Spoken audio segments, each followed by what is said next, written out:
Good afternoon, everyone. I apologize for our tardiness. I was with the President. Let me begin with a few scheduling announcements today. President Trump will travel to Scotland, where he will visit both Turnberry and Aberdeen from July 25th to July 29th. During the visit, President Trump will meet again with Prime Minister Starmer to refine the great trade deal that was brokered between the United States and the United Kingdom. And the President and the First Lady will travel to the United Kingdom for an official state visit from September 17th to September 19th later this fall. This will mark a truly unprecedented second state visit for President Trump, and he is honored and looking forward to meeting with His Majesty the King at Windsor Castle. There has been a wave of positive economic news over the past week, which I would like to highlight today. Joe Biden's inflation crisis has been defeated.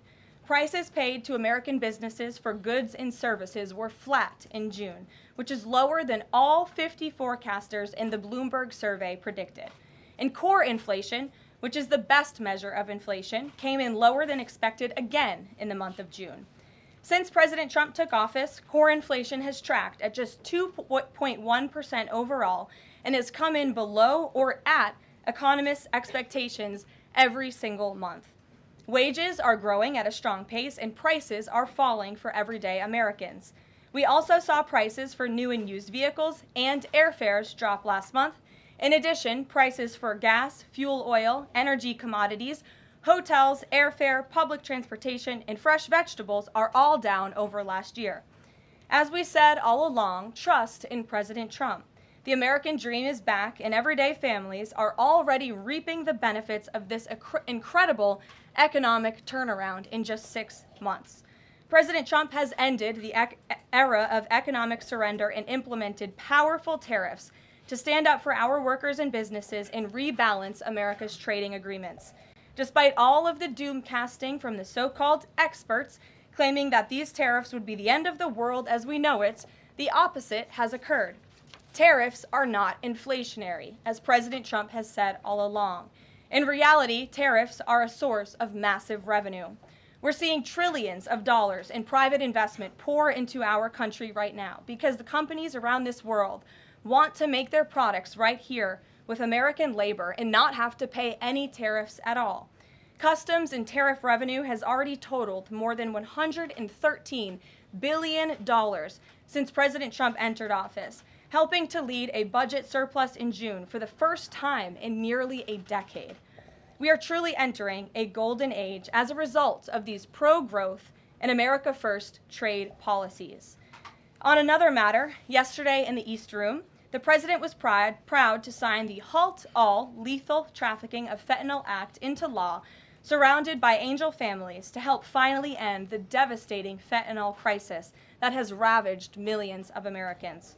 Under the Halt Fentanyl Act, anyone who possesses, imports, distributes, or manufactures any illicit fentanyl-related substances will be subject to criminal prosecution in the same manner as any other Schedule I controlled substance. This legislation will close the loopholes that criminals use to skirt around the law and make it easier for law enforcement to prosecute vicious traffickers who peddle poison in our communities.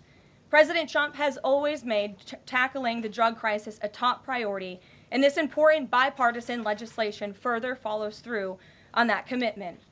The complete and total success at our southern border that many in the media in this room continue to ignore is another example of the President keeping his word to families who have lost loved ones due to fentanyl, and it's another win for the American people.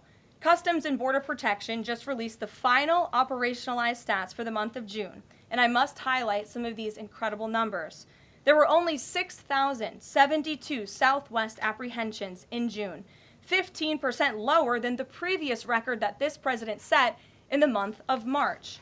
To put that in perspective, the Biden administration routinely saw the same number of encounters in a single day, and on many days, that number was more than 10,000 apprehensions at the Southwest border. There were also 0 illegal aliens released along the Southwest border for the second consecutive month in a row. President Trump promised to end the illegal alien invasion, and he has delivered on that promise to the American people in record time. With the border sealed, deportations are ramping up. This past weekend, our brave ICE agents were arresting violent criminal illegal aliens all across the country. ICE Atlanta arrested an illegal alien from Mexico, convicted of attempted rape of a child in North Carolina. ICE Baltimore arrested an illegal alien from Guatemala who was previously convicted for sexual abuse of a minor in Maryland.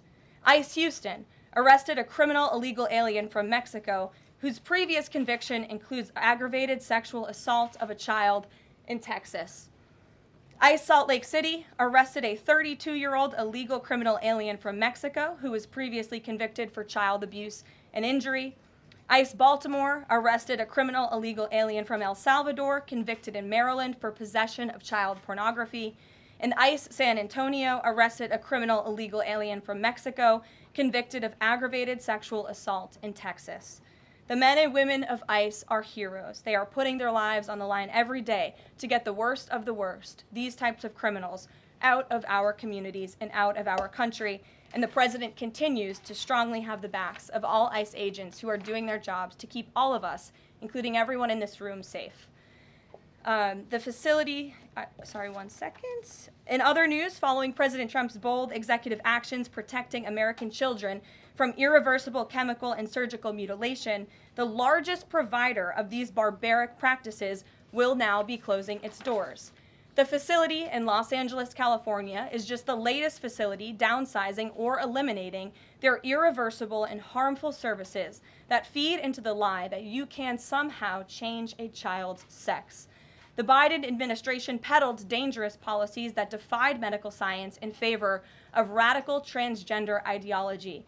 But President Trump has put an end to that to ensure America's children's innocence is protected and our children can lead healthy and productive lives. Finally, last night, Senate Republicans passed President Trump's $9 billion rescissions package. This will help restore fiscal sanity in our country by rescinding billions in wasteful foreign aid and finally ending taxpayer funding for PBS and NPR, two media organizations that have ridiculously used federal dollars to push a partisan left-wing agenda for many years. The House should pass this rescissions package immediately and send it to the president's desk for signature. On another note, I know that many in the media have been speculating about bruising on the president's hand and also swelling in the president's legs. So in the effort of transparency, the president wanted me to share a note from his physician with all of you today. In recent weeks, President Trump noted mild swelling in his lower legs. In keeping with routine medical care and out of an abundance of caution, this concern was thoroughly evaluated by the White House medical unit. The president underwent a comprehensive examination, including diagnostic vascular studies. Bilateral lower extremity venous Doppler ultrasounds were performed and revealed chronic venous insufficiency, a benign and common condition, particularly in individuals over the age of 70. Importantly, there was no evidence of deep vein thrombosis or arterial disease.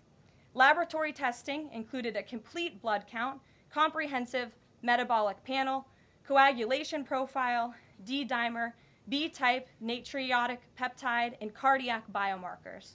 All results were within normal limits. An echocardiogram was also performed and confirmed normal cardiac structure and function. No signs of heart failure, renal impairment, or systemic illness were identified. Additionally, recent photos of the president have shown minor bruising on the back of his hand.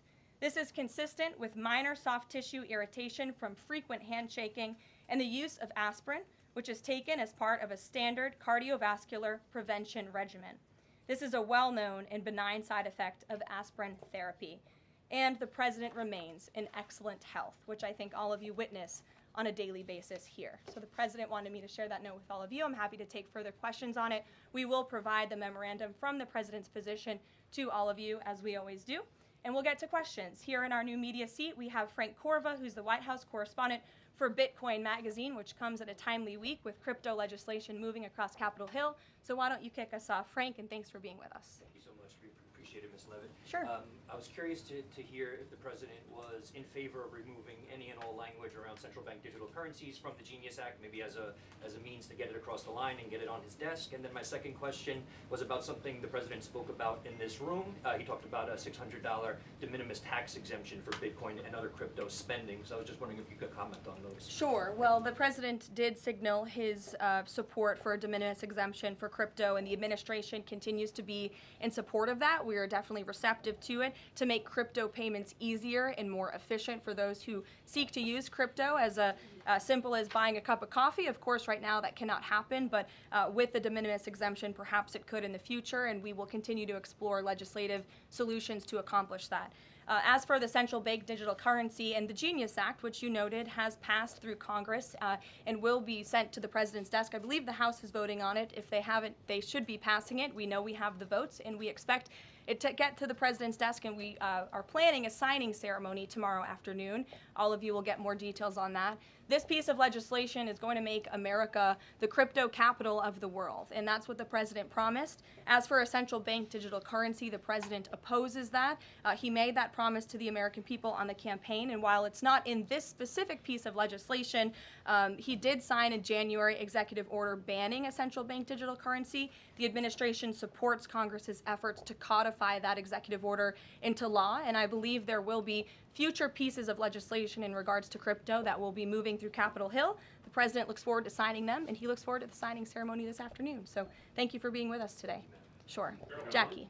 Thank you, Caroline. There's been a lot of discussion about the Epstein files and the President's comments yesterday calling it a hoax.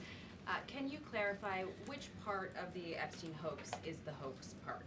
The President is referring to the fact that Democrats have now seized on this as if they ever wanted transparency when it comes to Jeffrey Epstein, which is an asinine suggestion for any Democrat to make. The Democrats had control of this building, the White House, for 4 years, and they didn't do a dang thing when it came to transparency in regards to Jeffrey Epstein and his heinous crimes. It was this President who directed the Department of Justice and the Attorney General to do an exhaustive review of all files related to Jeffrey Epstein, which they did. The Attorney General and the FBI, led by Pam Bondi, Dan Bongino, Kash Patel, these are great patriots, some of the most trusted voices in the Republican Party movement. It's part of the reason the President appointed them to these high law enforcement positions, and they spent many months going through all of the files related to Jeffrey Epstein, and they concluded what they found in that memo, which they drafted and they released. And so the President has been transparent. He has followed through on his promises to the American people, but he doesn't like to see Democrats and the mainstream media covering this like it's the biggest story that the American people care about. The President has been working so hard this week. On Tuesday, he went to Pennsylvania, where he secured $90 billion in investments for the Commonwealth, for the people of that state. After that, he came back to the Oval Office at 8 p.m. He went in there to whip votes to get the Genius Act signed into law. And because of his efforts, that bill is now going to be signed and passed. The following day, yesterday, he meets with a foreign leader, the King of Bahrain, to secure more investments into this country. And then yesterday afternoon, the President is in the East Room of the White House mourning with parents who have lost their children because of fentanyl, signing a bipartisan piece of legislation. And not a single cable network in this country took that event live and covered that event like they should. Those are the issues the President cares about. What could be more important to the American people than helping families who have lost their children? Those are the issues this President is going to remain focused on. I understand he wants to move on from this story, but you do have some prominent figures, including the Senate Majority Leader, the House Speaker, voicing support for the files to come out. Representative Massey collecting signatures that would force a discharge petition for a vote on the floor for this.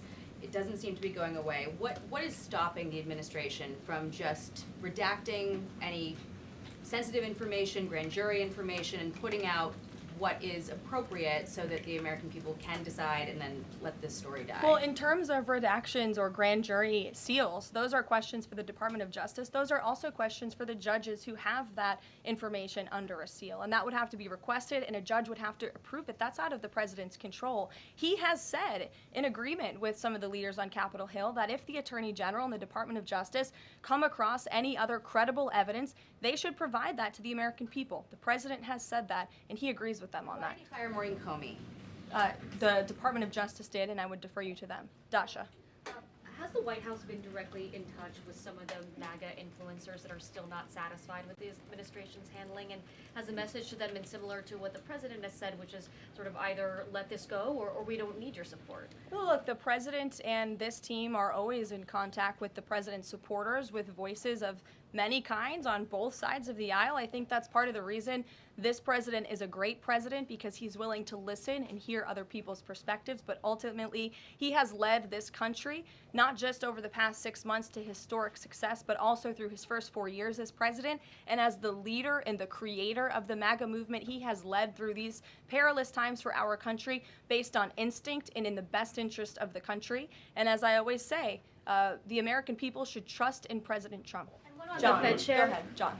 Thanks a lot, Caroline. The president on Monday announced that if there's not compliance with Russia within 50 days, there would be increased tariffs. Can you explain how that works, first of all? What happens if Russia doesn't end its war with Ukraine in 50 days? Well, in 50 days, as the president clearly laid out, if there is not a ceasefire agreement or a peace deal within that time frame, if Russia refuses to legitimately agree to a ceasefire, then they will face very steep tariffs, and they will also face secondary sanctions. So countries that are purchasing oil from Russia will be sanctioned as well, and of course that will do deep damage to Russia's economy. And I would just add that the president wants this war to end with a diplomatic solution. He's been pushing for it. This administration has spent many hours and a lot of time trying to solve this war very far away, but the president wants to stop the killing and he wants to save lives. As far Reagan, as the first part go of ahead. what you were saying, Caroline. the Reagan, first go part, ahead. I have two questions for you. It's just about, if I may, just about the tariffs, the first part. I get the secondary tariffs, but there was only $3 billion worth of trade between the U.S. and Russia in 2024. It's expected to be far less this particular year. On April the 2nd, both you and the Treasury Secretary said it's not necessary to apply any tariffs on Russia. You said that because of the lack of trade, it precludes, that was the word you used, any need for tariffs. Why now, and why do you think that that would make them cave and come to some sort of peace agreement as it relates to Ukraine? $3 billion is still a lot of money, John, and it's not just tariffs, it's the secondary sanctions as well that will be implemented in 50 days. Reagan. Thanks, Caroline. I have two questions for Sure. you. First on Congress. Congresswoman Salazar introduced legislation that would give some illegal immigrants in the country a path to citizenship. 10 Republicans signed on to what she's calling the Dignity Act.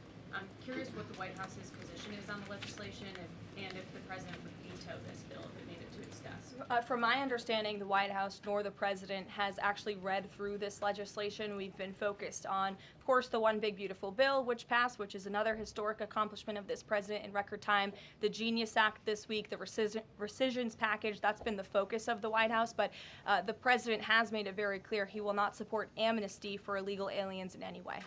I want to give you a chance to respond to the CEO of NPR. She's claiming that the cuts to their network will, quote, be a real risk to public safety of the country.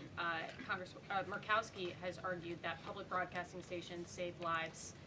Could you respond to these concerns? The NPR CEO said cutting NPR will be a risk to public safety. I am not sure how NPR helps the public safety of our country, but I do know that NPR, unfortunately, has become really just a propaganda voice for the left. Just a few examples for you. In 2020, NPR refused to cover the Hunter Biden laptop scandal in the run-up to the election. They said their assertions don't amount to much, writing they did not want to waste the listeners' and readers' time on stories that are just pure distractions. That does not sound like an unbiased opinion. That sounds like a partisan opinion to me. And this is a taxpayer-funded organization. In 2018, that same CEO that you're talking about called the president in the Oval Office, who nearly 80 million Americans elected, she called him racist, shared a photo of herself wearing a Biden for President campaign hat, serves on the board of a Soros-funded activist group.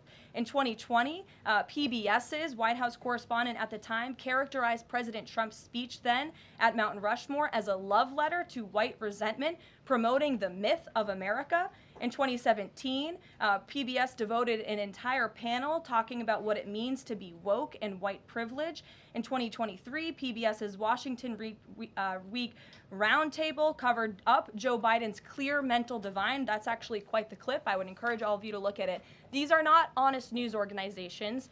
These are partisan, left-wing outlets that are funded by the taxpayers. And this administration does not believe it's a good use of the taxpayers' time and money. Ed Lawrence. Yeah, thanks, Carol. I want to ask you about the Federal Reserve. So does the president believe that the slightly restrictive monetary policy stance right now, could that cause an economic slowdown? And if he does believe that, when? What pause are you referring to? No, could the stance of the monetary policy is slightly restrictive. Does the president believe that that stance, the slightly restrictive stance, could cause an economic slowdown in itself? I haven't heard the president discuss that specifically, but what I do know in regards to the Federal Reserve is the president's been very transparent about his displeasure with both the policies and the management of the Fed, and he spoke about that to all of you pretty extensively in the Oval Office yesterday. Yeah, and last month, one more if I could, last month the Canadian Prime Minister said the president had agreed to a July 21st deadline to sort of work towards a trade agreement. That's 4 days from now. Could there be a trade agreement with Canada in 4 days? Well, look, we'll see. The trade team continues to be very active in our conversations and discussions with Canada. The president himself has said, unfortunately, our neighbors to the north have been pretty difficult to deal with when it comes to matters on trade. But in trade, generally speaking, as you know, 25 countries have received letters thus far from the president directly with his big, beautiful signature on them, from Japan to Korea, South Africa, Kazakhstan, Malaysia, just a few countries, and Canada also received a letter for 35%. With that said, if countries want to have legitimate further discussions, the Trump administration and the president's trade team are willing to have further talks, but these letters these countries have been receiving are the deals. And as the president has said, those deals will be made. They are tailor-made to each and every country based on the United States' concerns and what's in the best interest of the American worker and the American people. Charlie, go ahead. Thank you, Caroline. No, I called on Charlie, but Deanna, you can go ahead too. Go ahead. The president said that he floated the idea of a special prosecutor in the Epstein case. Can you confirm that? And has he asked the Attorney General to do this, to appoint a special prosecutor to look it over? Well, the idea was floated from someone in the media to the president. The president would not recommend a special prosecutor in the Epstein case. That's how he feels. And as for his discussions with the Attorney General, I'm not sure. Deanna. Caroline. Thank you so much. Do you know what the president's reaction was to Mike Johnson saying that he wants additional files released, the Epstein files? Was there a conversation with Mike Johnson about that following his comments? I won't discuss the president's private conversations with the Speaker of the House, but as I answered to Jackie's question earlier, the president has said if the Attorney General and the Department of Justice and the FBI have any more credible evidence in regards to Jeffrey Epstein's crimes, they should put that forward. He has called on them to do that. Sure. Thank you, Caroline. With a few days.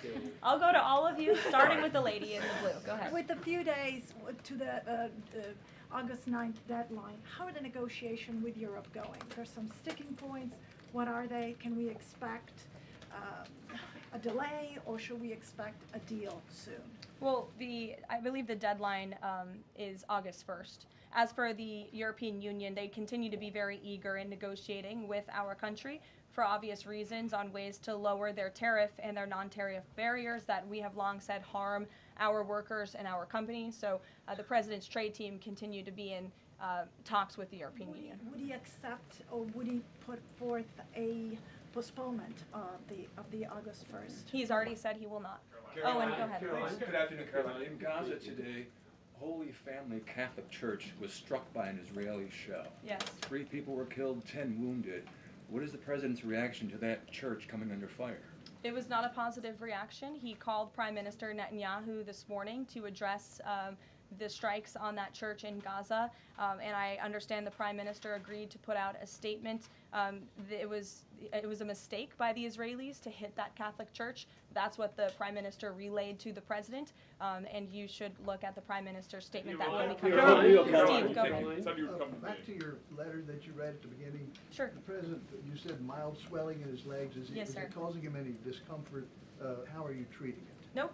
No discomfort from the president at all, and you probably all see that on a day-to-day basis. He's working around the clock. As for the treatments, I can defer to the president's physician, and we'll get you this letter. I think it will answer all your questions. There are reports that a Chinese-born banker who works in Atlanta for Wells Fargo is being prevented from leaving China. Has the president, is he going to bring this up with President Xi? Are you aware of the case? I'm not aware of the case, but I'm sure our National Security Council team is. Steve will get you some answers on that. Kristen.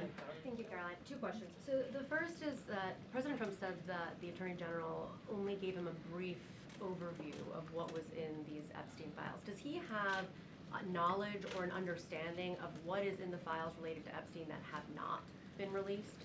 Not to my knowledge, and that's a question for the Attorney General, as I said, and the President has told the Attorney General if they have any more credible evidence, they should release it. Is that evidence, would she have to run that by the President before she released it? I don't think so. He said if she has any more credible evidence, she should release it. Go ahead. Thank you. Go ahead, yes. Great, thank you, Caroline. Two questions. One, today. And you can go ahead, Andrew. Don't worry.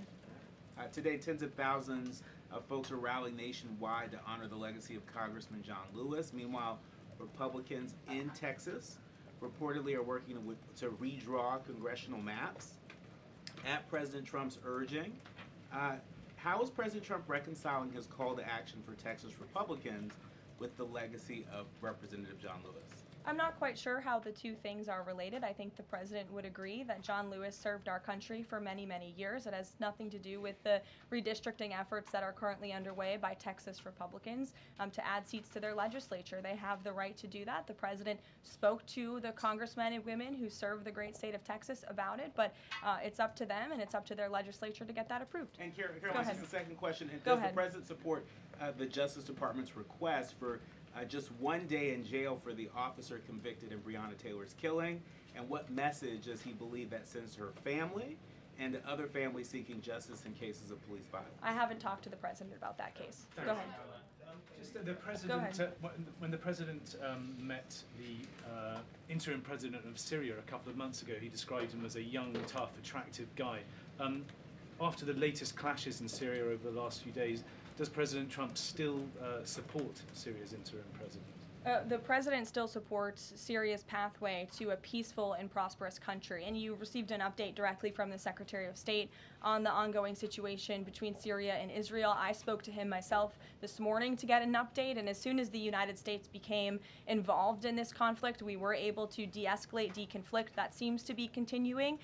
Syria agreed to draw back their troops that were in the area where that clash was ongoing, and we continue to be very actively monitoring the situation. The president wants to see Syria become a prosperous and stable country, and by the lifting of the sanctions on Syria, he's giving them a real chance to do that, and he wants to see that through. Andrew, go ahead.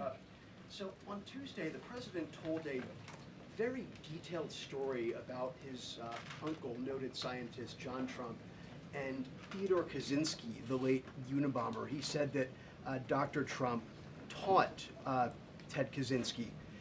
Ted Kaczynski was not identified as the Unabomber until 1996, 11 years after John Trump passed away. It would have been impossible for John Trump to have ever discussed the Unabomber with the president. So what was he talking about? And I have one follow-up. Andrew, with so many issues going on in the world, I'm a little bit surprised you would ask such a question, although I'm not sometimes coming from you, I will say, but I'm willing to give you an answer. Nevertheless, the president's uncle did, in fact, teach at MIT. He was a very intelligent professor. The president's very proud of his family. In fact, the president has a letter from his uncle on the MIT letterhead that sits in the Oval Office dining room. Maybe we'll let you see it sometime. And then Elizabeth. Caroline, one more on. Elizabeth, will the go president consider pardoning Ghislaine Maxwell Elizabeth, if the Epstein case is a hoax? Okay, I'll start off with the president said last week he would not be getting involved in the New York City mayoral case.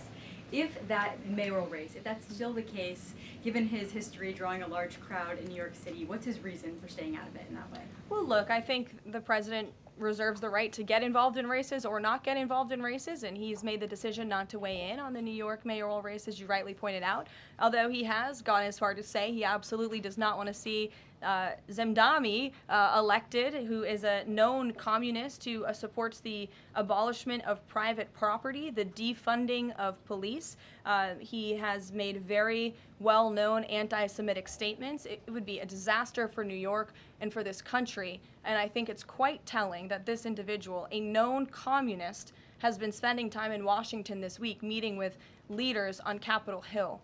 This is truly where the Democrat Party is headed. Clearly, they learned nothing from November 5th in the president's overwhelming victory. Mary, go ahead.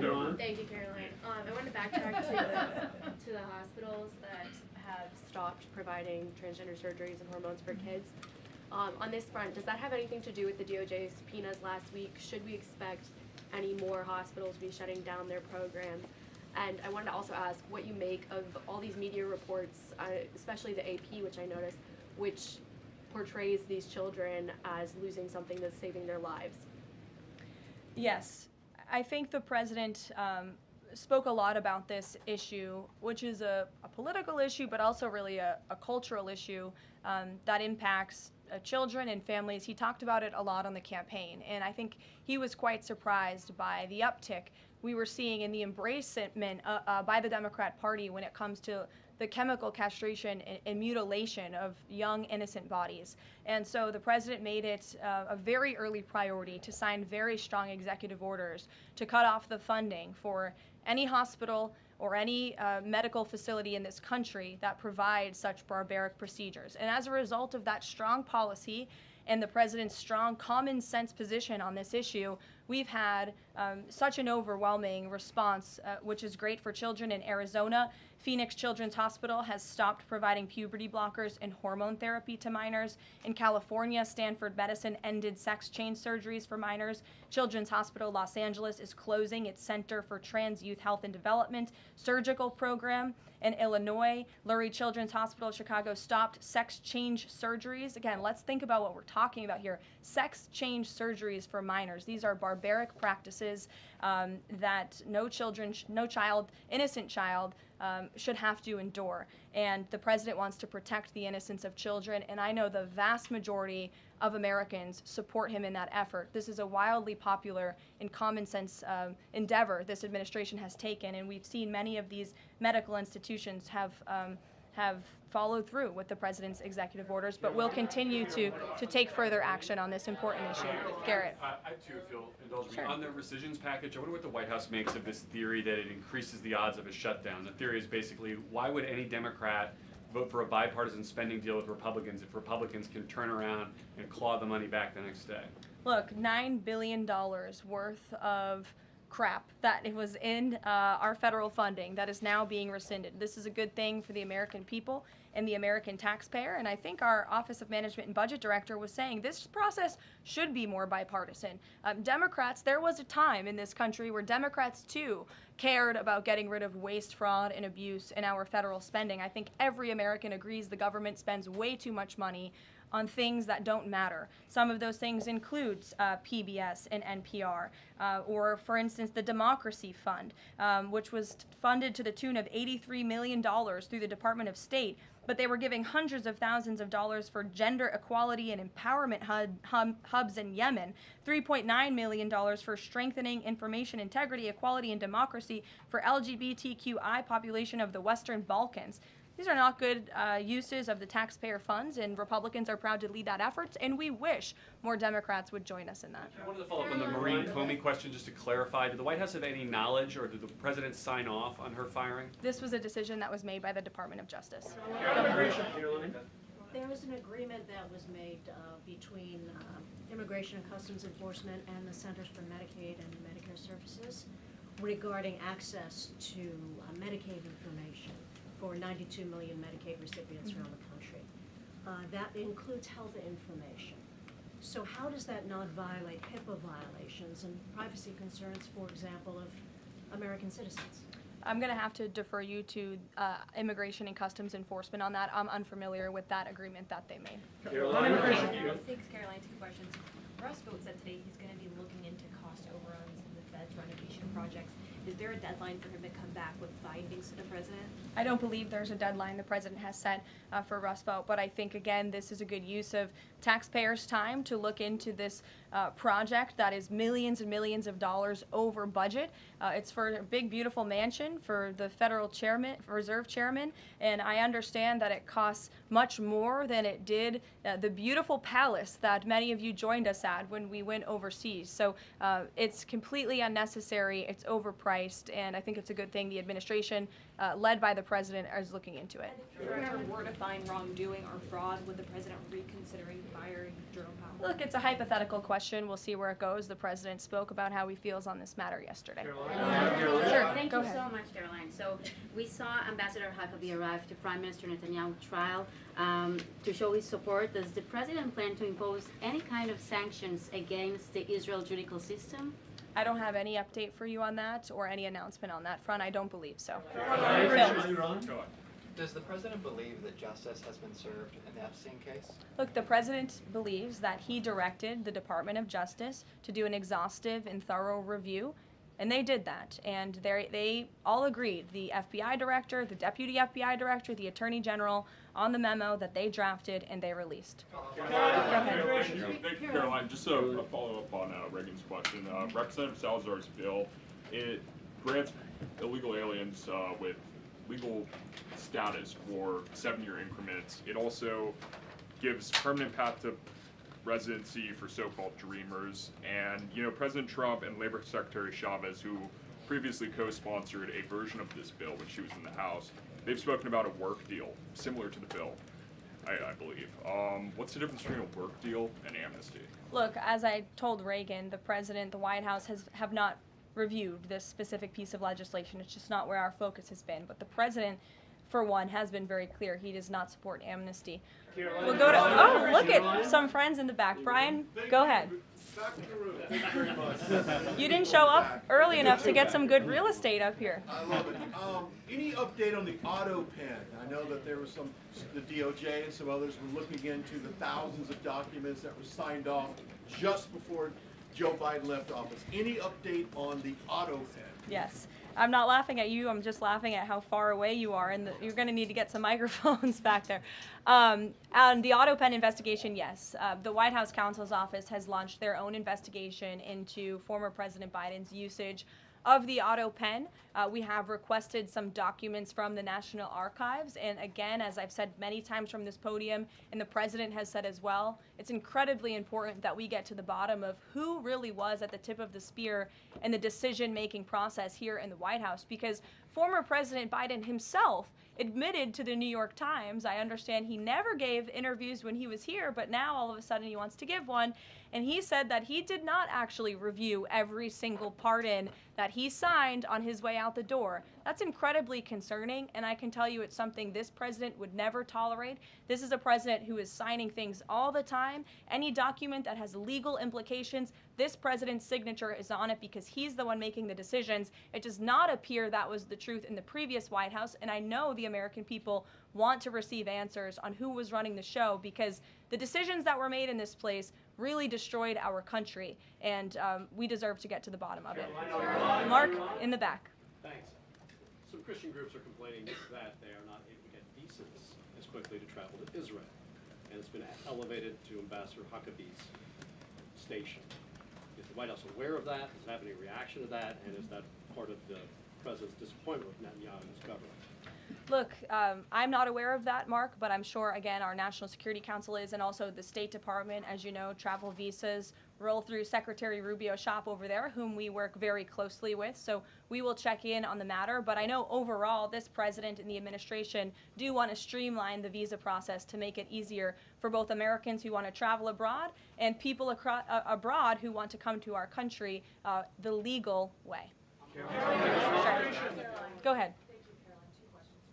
I was going to the gentleman above you, but go ahead, Libby, and then you can go. Okay, two questions for you. The first is, during the Hill Nation Summit, Secretary Noem suggested there could be some changes to TSA's liquid limits. Is the president aware of that? Is that an idea that he's backing? And what would that timeline and the changes look like? Sure. I would defer you to the Department of Homeland Security, but I did see Secretary Noem's comments, and I think it's great that on day one she asked TSA, what are we doing right? What are we doing wrong? How can we make air travel more efficient while maintaining utmost security for American passengers and travelers? And I know they announced no more shoes, or you don't need to take off your shoes anymore at the airport, which I think is welcome news to all of us who travel a lot. But further guidance or decisions, of course, that's in the Secretary of Homeland Security's overview, and I would defer to her. The other question for you is on Bondi and Burgum's trip today to Alcatraz. I'm curious what the funding is going to look like for that and who the president does want to see incarcerated there if it were to become. Sure. Well, this was an idea of the president. He spoke about it in May, and he directed his administration to review a reopening plan for Alcatraz if it is possible, which is why the Attorney General and the Secretary of Interior have traveled there today. They are touring the site, and if the Alcatraz prison is reopened, it would be under the purview of the Bureau of Prisons. And the Secretary of Interior also would play a big role in this as well. So they're there to review the site today, and I'm sure you'll hear more from them on it later. And just to follow up, Libby, on who the president wants to see housed in Alcatraz, the worst of the worst criminals in this country, both American criminals who convict heinous crimes, but also illegal alien criminals before deportation as well. Sure. Go ahead. The State Department yesterday urged the Chinese Communist Party to cease its campaign to eradicate Falun Gong, a peaceful spiritual practice. With the anniversary of this brutal persecution approaching, does the White House have a message for the CCP on this? Well, I will get you one, and we will get back to you. Sure. Go ahead. We'll take. Go ahead, and then go ahead. Sure. I've never called on you. Why don't you go ahead? In the red tie. Hello. Dr. Harper behind. Thank you. Yes. Go ahead. Go ahead. Me, thanks. Yes. Thank you, Caroline. Yes, you. What's your name? My name is Matias. Thank you. What's your outlet? I'm from Record TV, Brazil. Great. Brazil's President Lula recently said that President Trump was elected to govern the United States and not to act as the emperor of the world. And he also emphasized that Brazil is open to negotiation. I'd like to hear what you have to say about it, what the administration has to say about it, and specifically what areas are currently open to negotiation in the light of the 50% tariffs that were announced. Sure. The president is certainly not trying to be the emperor of the world. He is a strong president for the United States of America, and he's also the leader of the free world. And we've seen a great shift across the entire globe because of the strong leadership of this president. In regards to Brazil, the president sent a letter to Brazil announcing their new tariff percentage. He also directed our USTR ambassador, Jameson Greer, to launch an investigation of Brazil under Section 301 of the Trade Act of 1974, designed to address unfair foreign practices that are affecting U.S. commerce. For years, we know Brazil's digital regulations and weak IP protections have undermined U.S. tech and innovative companies, and their tolerance of illegal deforestation and other environmental practices puts American producers, manufacturers, farmers, and ranchers who follow better environmental standards at a competitive disadvantage. So this president always acts in the best interest of the American people and the United States of America, and he will continue to do so. Thank you very much, everyone. We'll see you later. I appreciate the enthusiasm today. Caroline.